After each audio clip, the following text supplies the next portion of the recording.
Bueno, en este video vamos a ver la transferencia de un filtro RL serie.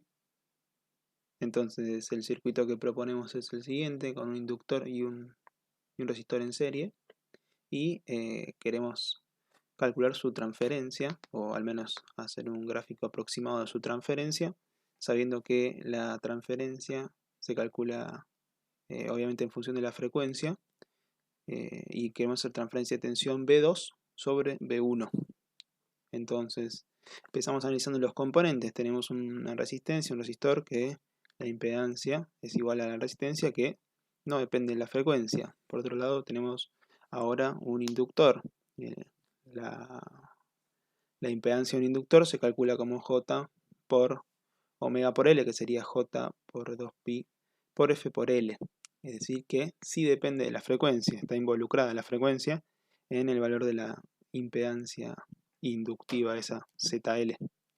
Entonces vamos a analizar para frecuencias bajas primero, y vemos que si reemplazamos frecuencia 0, ¿no? Estamos analizando los casos extremos, si reemplazamos frecuencia 0, nos queda que la ZL es igual a 0. Esto quiere decir que un inductor para frecuencias bajas lo podemos hacer equivalente a un cable, es decir, resistencia 0.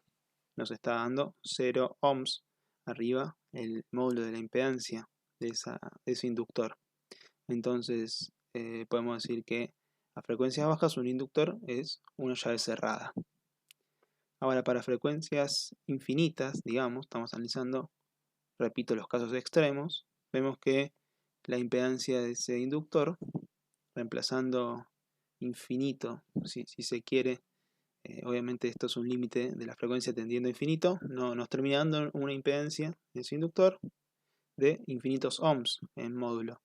Entonces esto quiere decir que el inductor a frecuencias altas vamos a poder hacerlo equivalente a una llave abierta. Esto es porque son infinitos ohms. ¿Está bien? Entonces lo hacemos equivalente a una llave abierta. Entonces vamos a redibujar dos circuitos, uno para cada caso extremo.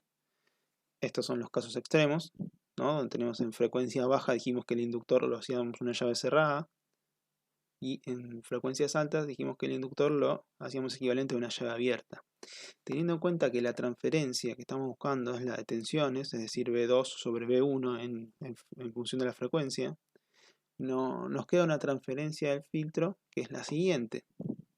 Fíjense que en el primer circuito tenemos las frecuencias bajas, ¿no? Es el circuito equivalente de frecuencias bajas.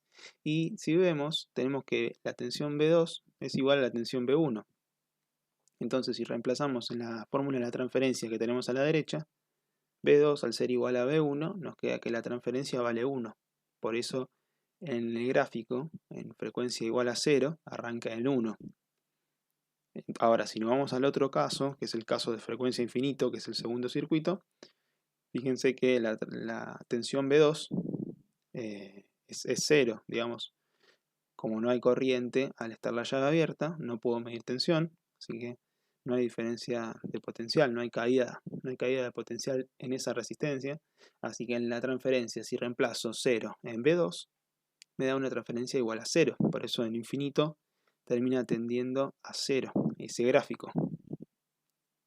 Entonces, como vimos, este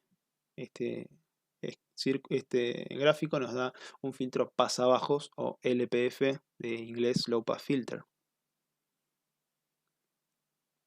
Para repasar, bueno, la banda de paso de este filtro es en las frecuencias bajas, por eso es un filtro pasabajo, ¿no? Desde 0 hasta la frecuencia FC tenemos la banda de paso y es lo que lo convierte en un LPF Low Pass Filter o filtro pasabajo. Finalmente, lo que queda es definir la frecuencia FC, que sería la frecuencia de corte del filtro, es decir, hasta dónde deja pasar las frecuencias este filtro. Bueno, esta frecuencia se calcula como R sobre 2pi por L. Bueno, esto es todo por ahora.